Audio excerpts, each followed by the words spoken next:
than anything, pride destroys my relationship with God. Can't serve God when you're blinded with pride. So if you're looking for beware and behold, this is it. This is beware and behold time. And while I certainly don't want anybody to check out of the lesson, oh, this one's not for me. No, I think Uzziah helps us all. I would have to say this. If you're rocking a little gray today, you need to pay attention to Uzziah. Because Uzziah's failure does not come when he's a teenager.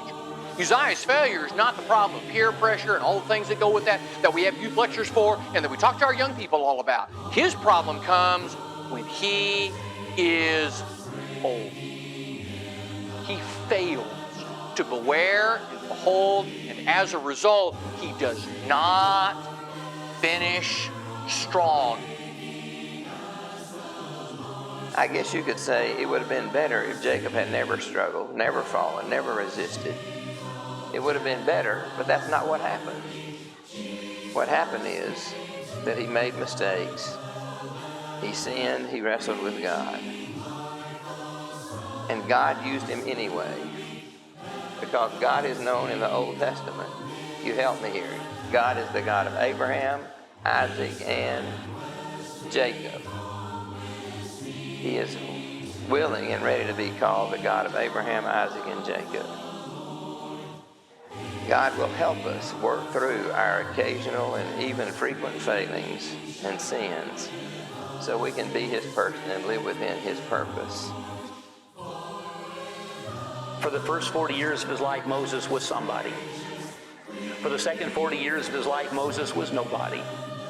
And for the last 40 years of his life, Moses realized that God can take a nobody and make him somebody. That's a great way of putting Moses' life, isn't it? As we look at Moses' middle years, the things that we need to take away from this is how important those middle years of obscurity and loneliness, being out in the middle of the desert, how important those things were. They weren't pleasant. They weren't easy. But God was preparing him for something. And in our middle years, God is preparing us for things that will come later. Things that we don't understand now may be beneficial to help someone else later. Because God's at work in your life and he's at work in mine. Simeon and Anna show us that there can be a kind of countercultural passion and strength when people are steadfastly waiting for the Lord. But that should characterize you and me. I want to be like that. I want to be the kind of person who is waiting well, who then can help other people surround me, and we can wait well together, and we can study and dream about the promises God has made to us together. I still believe that doing this God's way, living life his way, is the best way to go through this life, right? There are benefits that come with serving him now, but listen, those are just the fringe benefits, right? I mean, we know why we're serving God. Because we know one day they're going to be calling our family to our deathbed too. And one day our heart's going to stop beating. And one day it's going to be my bones in the box. And we serve God because in him we find hope beyond that greatest human tragedy. So, in Elijah and Elisha, and this small picture we've looked at tonight is that here's an experienced prophet who had time with God and time in this role. And he took the opportunity to prepare and mentor the man who's going to follow him. So that when Elijah left and he exited from that role was not going to remain absent. There was going to be a prophet among the people of God. And that person who was to step into that role was ready and prepared because Elijah took the time to do so. Do you know what this illustrates? It's really important for churches. It's important for this church. It's important for Campbell Road back home. It's important for the kingdom abroad. Here's the principle that Elijah and Elisha are illustrating.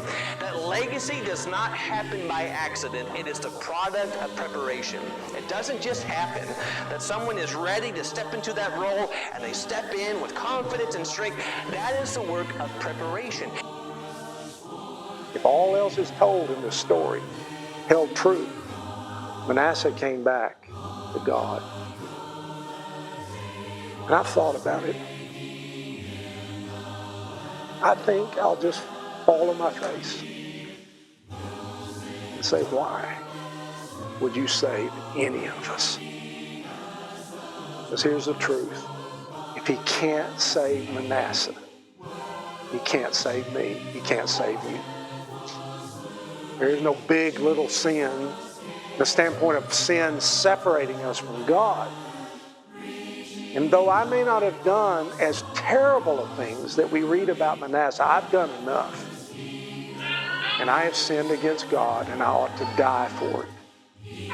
But our great God doesn't want the death of any wicked. And he wants us to return to him. And aren't you glad the story ends this way?